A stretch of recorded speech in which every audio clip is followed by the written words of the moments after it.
this all at once. See how good I am. Oh, wait, hold on. I'm getting the thing here. Oh, got it. I think we're live. Hey, YC. Hello, hello, everybody. Happy Friday. Happy, as we used to say when I used to teach forever and a day on Friday, and I would call it, it's Terry Friday. And people would get scared.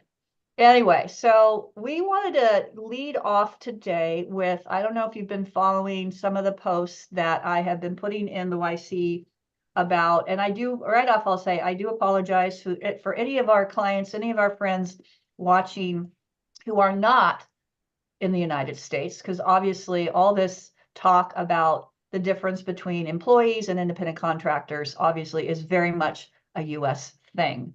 So right away, I do apologize for those of you who are not residing in the United States or have a business in the United States. But I just wanted to pop in and talk about it again. And I know we've talked about it a lot. We've talked about it tons and tons of time on roundups, in posts, and things like that. And again, why all of a sudden are we talking about it again? And the reason being, if you haven't seen the post or followed, is that effective March 11th, which is 11 days from now, the IRS designation of the Fair Labor Standard rules for how to classify your workers versus independent contractor versus employee has dramatically changed. All right. And there are now 6 basically rules, I guess this is the best way, that you have to be able to say, yes, this is correct. Yes, this is correct to meet that standard. So anything in the past is gone. All that, any old rules are completely done. This is the new regulation effective March 11th. And I wanted to start by saying that we do have clients in the YC whose teachers are, at this point, under the current regulations, truly are independent contractors. And we're not saying there was an exchange earlier between a couple of folks about, hey, if your business coach is not telling you to absolutely make your teachers employees, then you might want to look for a different business coach, right? A little harsh. However, if there are times when you do want them to be independent contractors, and if that makes sense, then absolutely, wholeheartedly do that. What our job is as coaches, and I said this in the response, is that we're here to provide you with knowledge, right? We're here to provide you with up-to-date knowledge as best as we can within the industry and things that are happening. Now, and Josh has said this before, is knowledge unto itself is not power. It is knowledge put into action. It is knowledge that is executed upon, that is power. So we're here to give you this knowledge, to give you this information, so that if your teachers are not employees, you now have this up-to-date knowledge where then you can do the investigation and see, am I still meeting the IRS guidelines? And if not, I can either 1, make sure I do, or 2, switch to employees. And then in either case, you just do what the steps that are necessary, right? And I also want to say, because I've had this conversation with a couple of clients who in the past have made that switch, and they've had teachers say to them, I don't want to be an employee. I want to stay an independent contractor. And in that case, I can unequivocally say that it is not up to the worker to determine their classification. It is the employer.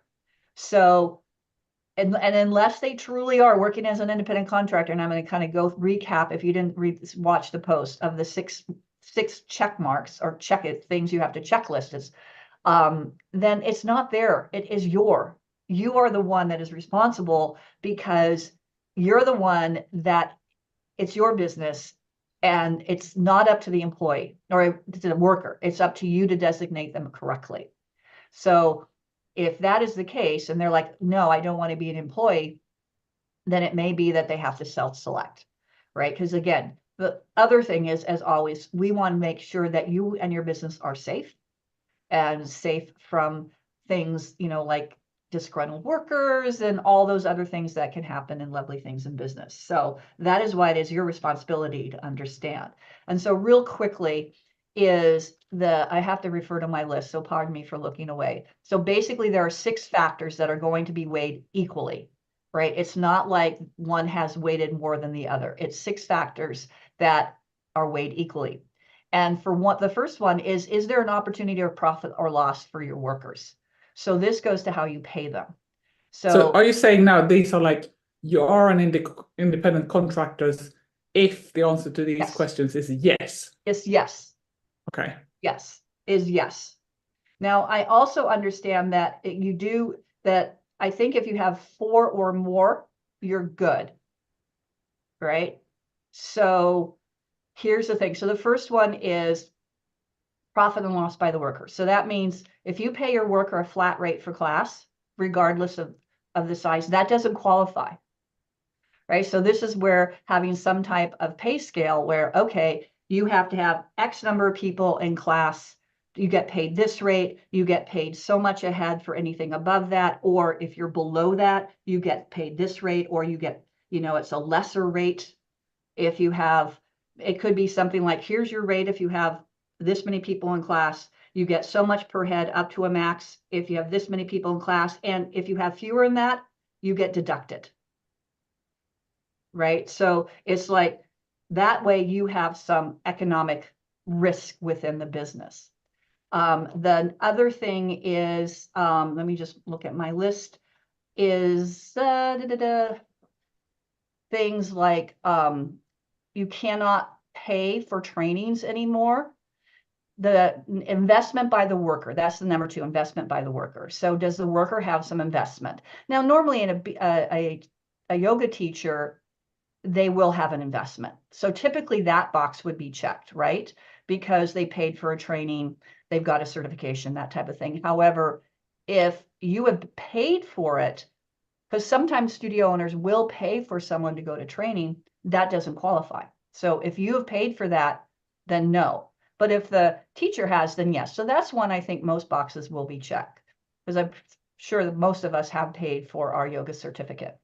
The other thing is, does the investment by the worker also could include things like, excuse me, are the teachers doing like paid Instagram ads or Facebook ads to promote their class? Are they having some type of investment into the business, into themselves to promote themselves within the business? Right. So that's another one. And I don't know of any teachers out there that are doing anything like that, any type of investment.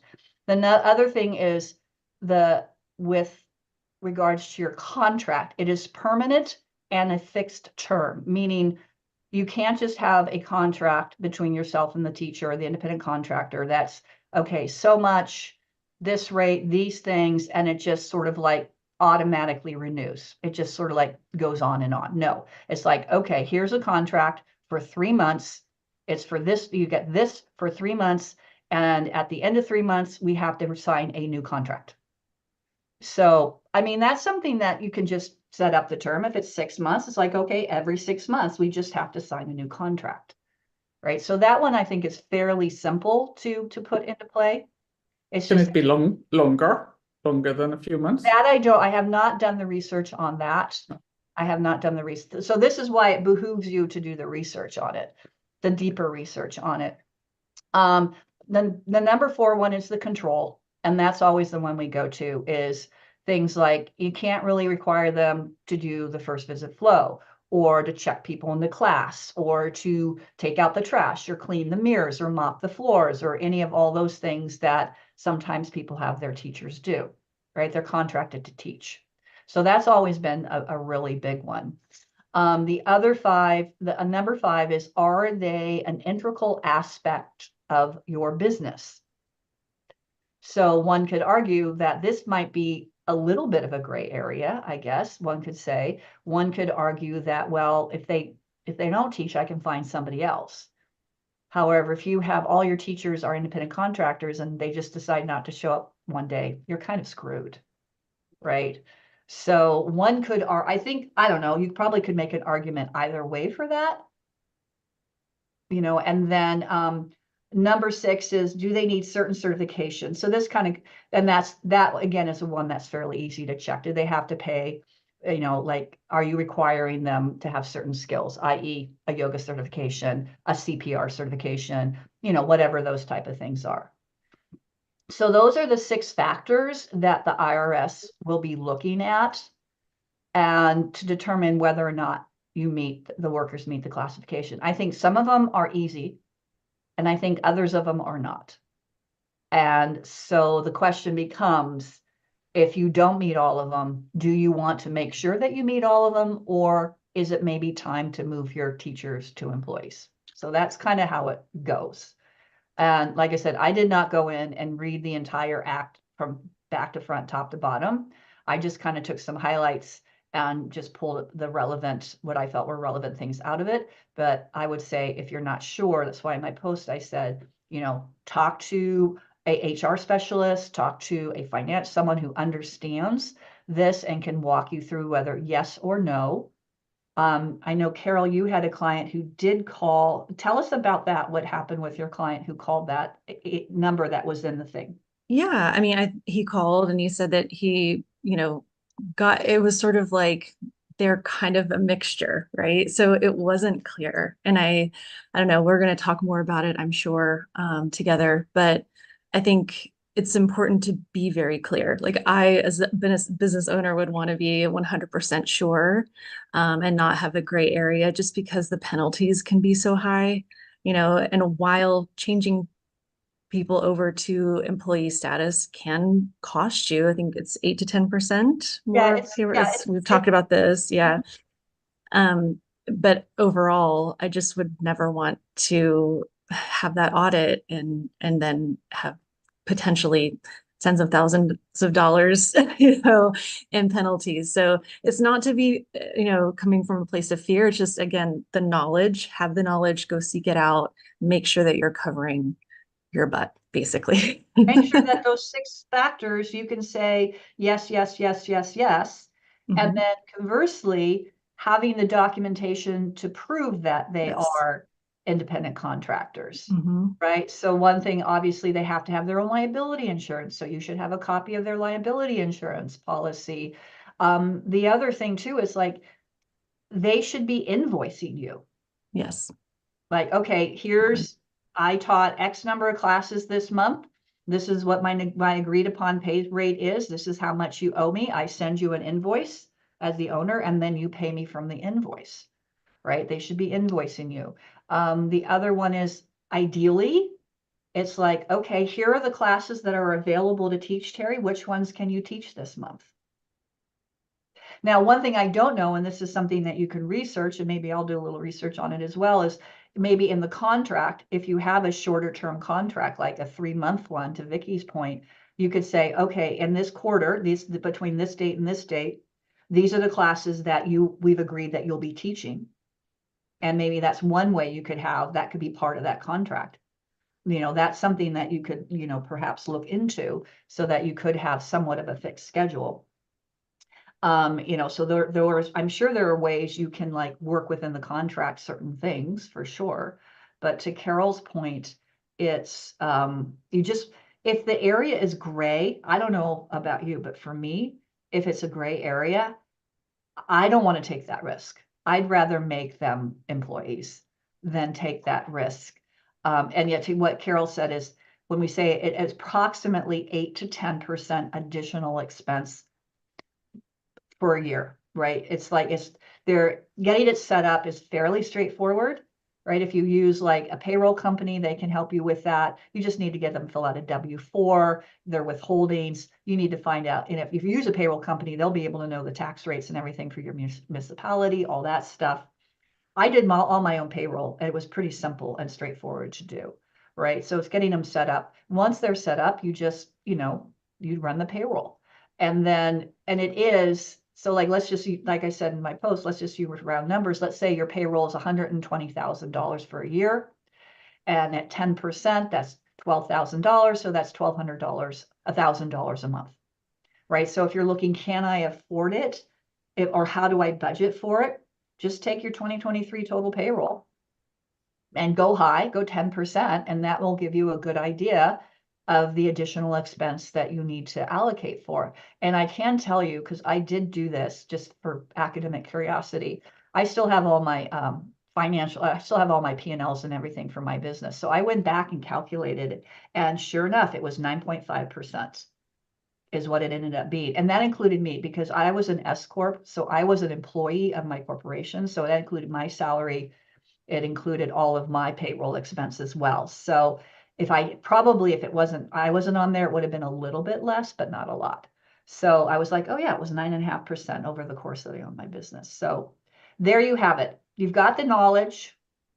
Now it's up to you to execute on it and determine. And yes, the 11th is right around the corner. However, I don't think the IRS is going to come breathing down your neck right away. But if you truly don't mean it, I would just put it to the top of your priority list and start working through how you're going to need an employee agreement. You're going to need an employee handbook. What do I need to have to make them an employees? And just make it part of your process for the year, and then just get it done. And then that way you don't have to worry about it. Because like to Carol's point, if you are audited, it can be tens of thousands of dollars. And a lot of time what triggers it is, this was the case that someone mentioned that I actually know the studio, is one of their teachers got laid off or something from another job. And when they went to the department of, fill in the form for unemployment insurance, get employment, it asked, do you work anyplace else? And they listed the studio that they taught at. And at this point, all the studios were in the area were 1099, which is independent contractor. And so the state was like, wait, we don't have any evidence that this entity, this company, has been withholding payroll taxes. So that triggered the state audit, which triggered the IRS audit. And then it was tens of thousands of dollars in back taxes and penalties and fines that the studio had to pay. I'm pretty sure it was they worked out a payment plan, right? So that and still, you just don't want to be hit with that. Yeah, so oftentimes it's something like that triggers the audit. A disgruntled employee. I've got a client right now that's dealing with that, right? So you just want to be safe. Pure and simple. You have to be just happy that you're not in Sweden, because you would be paying 30%. Yeah. Just be grateful for this 8 to 10%. Yeah, you should be great. Yeah, that's why everybody's a little bit different. However, you guys have amazing benefits. You've got healthcare. You've got every country is different. But yes, there's a quote, I forget who said it, but taxes are what we pay for. What is it? Taxes are the price we pay for living in a civilized society. Right, true.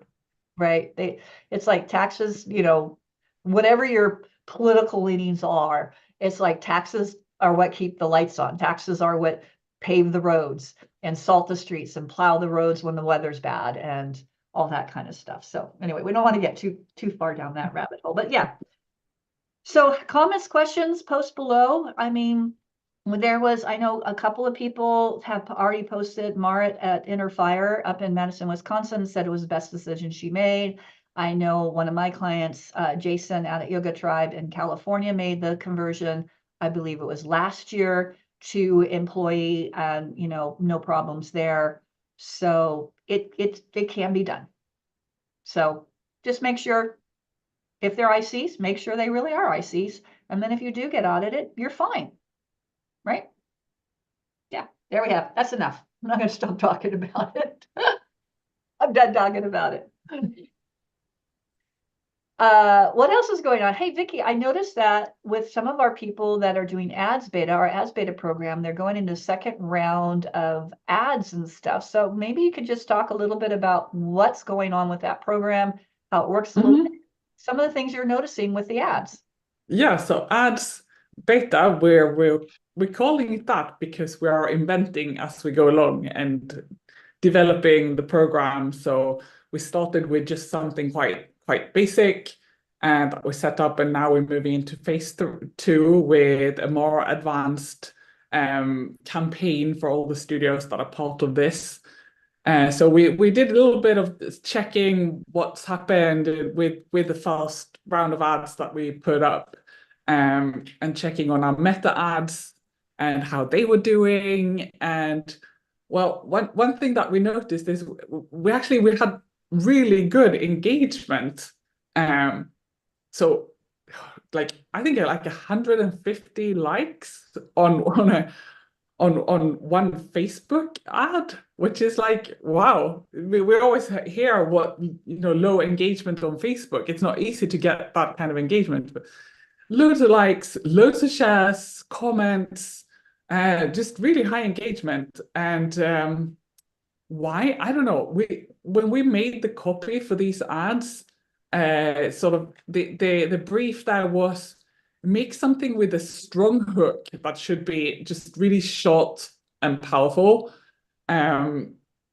So okay, so well, I did, and Josh kind of helped me to actually put together the ad. I was like, is this too risky? Is this too weird? He was like, no, just put that as a headline. And we went ahead. So the thing is, the copy, you can only read like the first line usually, unless you click see more. So the first line, that's the hook, that's the bit that's got to be strong. So okay, this is it. The first line is, in quotation marks, I'm as flexible as a fridge. And then if you click on see more, does this sound like you? All our classes are beginner friendly. At the end of their first month, our beginners will be able to touch their toes and tie their shoes without sitting, reduce or eliminate back problems, sleep better than in a long time, and never again doubt that yoga is real exercise. And then the headline of this ad, and the headline is also what you see, is hot yoga for fridges. This was the bit that Josh was like, yeah, let's just put that. I was like, really? I mean, is that like too crazy? But no, it's gotten us engagement, and engagement is important. So far, so good. As I say, we're inventing things and developing things as we go along. So the next phase, we will put out 3 different ads and kind of A/B test them, see what's doing better, switching up the media a little bit. The first one was done with a photo reel, and now we're trying some different media for it, and also different copy to see what does well, something that's maybe more informative, maybe something that's more about the community. I don't know, I'm not sure where we're going to go next, but the point is we're trying different things out. But yeah, I thought it was really interesting that a strong hook, something that's a little bit jarring, a little bit, like you don't want to be offending anybody, but I don't think that risks offending anybody. No, you can't offend anyone, but something that's a bit like, oh, what are they talking about? That's strange. Yeah. What is this? Go ahead, Carol. Yeah, it's a strong case, for going away from that yoga for everybody. If you saw that as the headline, scroll, but Snoozeville. you need that, that really, what is this? I love it. I love that. Go ahead, Terry. I was just, you could, I mean, if you really wanted to get risque, I suppose you could say problems with ED, click here. What's ED? Oh no. Carol knows what it is. I'm going off camera. Are you being too risque now? I think it's a little too. It's erectile dysfunction. Oh, well. Well, okay. Speaking of that, we had a really, really good testimonial where somebody was saying, like, it was really short, and it was like, yeah, I love this, like, hot yoga. It's helped me with blah, blah, blah, this, and the other. And it's great for my libido. I was like, that's awesome. I love that. Can we use it? But Yeah. Mara was like, no, it might get flagged. We can't do it. Yeah, it might get passed through. You might get put in Facebook jail, which you don't want, because once you get no, to get out. Whatever you do. So Vicki, talk a little bit about, because not everybody, I certainly, when I first heard this expression, I didn't know what they were. I kind of had an idea what it was, but talk a little bit what you mean by A/B testing. So it just means that we run a campaign that has a number of ads and ad sets within it, and we just see where, what's getting the clicks. What's getting, and then and what's getting the engagement, because Facebook will push towards that. The algorithm will push towards the one that people are engaging with. So you do need to have a reasonable budget to be able to do this. Like you can't do an ad for like $50 a month and think Right. that you're gonna aim it like it doesn't work. You've got to put on a little bit more. But yeah, that's what we're doing next. And then from that, we're working out what kind of thing works. And it's going to be really interesting to see the results of that and also to see whether the results are different for different areas. States in the US. We don't have anyone in Europe yet, but it would be interesting also to see then, is it different? Like, do people like and react to different things in different places? I don't, my gut I don't was, know. yeah, Carol, what do you think? I think it's even probably different here in the United States as well. What I think resonates with so. people. Yeah. Yeah. I really, depending on what the geography where they live. The thing with the A/B testing just sort of made me think is that's also something you can do in your marketing automations, your email automations. For instance, when you're first setting up like whether it's your whatever flow, your intro flow is, whether it's, intro offer to membership or it's the direct to membership, trying to make people engaged so they don't cancel after the first month, regardless of what that intro first month is like, is having those emails. And then in the beginning, what you can do is you could run like 2 parallel campaigns and you can see which emails and just change the headline, just change the subject line and have the body of the email be the same. And then just have the subject line and the preview line be different. Right. And then How long do you think you'd need to run something like that for? you Quite a while, right? I think you'd probably, for something like that, you might need to run it for a while being at least, I would say at least 3 to 6 months, I would think. Yeah. And then at the end of that, and the other thing is I'm not 100% sure how you would set it up, because there would be some things you'd have to think through on that. It's not insurmountable. And then at the end, you can look and see which ones got the most clicks, the most opens, those type of things. And then you could adjust from there. So you can, and also just in general newsletters and things like that, you can see which headlines are the ones that are going to get open the most. Okay. Hey, Vicky, go do some yoga. Bye. Have a good All weekend. right. Bye. Vicky. Thanks for sharing that. So yeah, so you can have fun. Don't be afraid to be creative and see, what might resonate with people, and have some fun with it. It's like you got to make it, like Vicky said, you got to have a hook. You got to have a hook for getting people to click.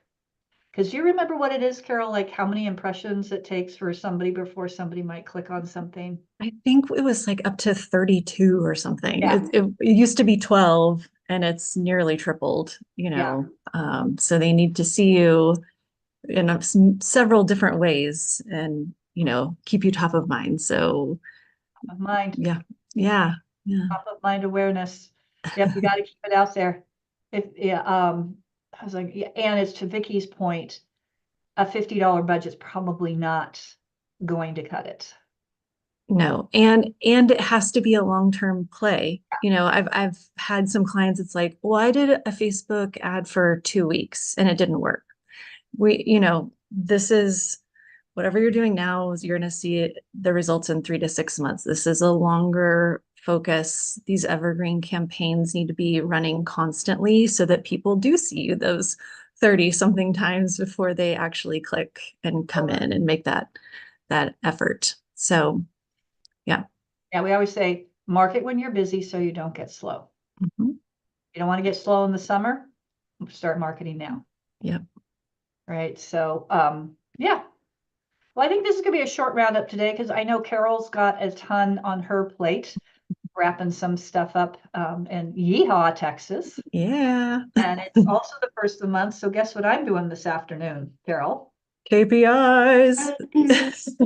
I knew. I love doing KPIs. I know you do. Yeah, so KPIs are key performance indicators, and that is a service that we offer. If you are like, I do not like KPIs. I do not like them, Sam. I do not like them in a box. I do not like them with a fox. I do not like KPIs. I do not like them, Sam. we do have a done for you KPI service. So if you're interested in that, post below, DM me, let me know. But yes, I'm off to do KPIs. Carol, I know you've got a bunch of stuff on your plate this afternoon. Welcome to March. Spring is right around the corner in the Northern Hemisphere. And yeah, figure out employee versus independent contractor. If you're still there, make sure you've got the knowledge, turn it into power, do something with it. And any questions, comment, post below.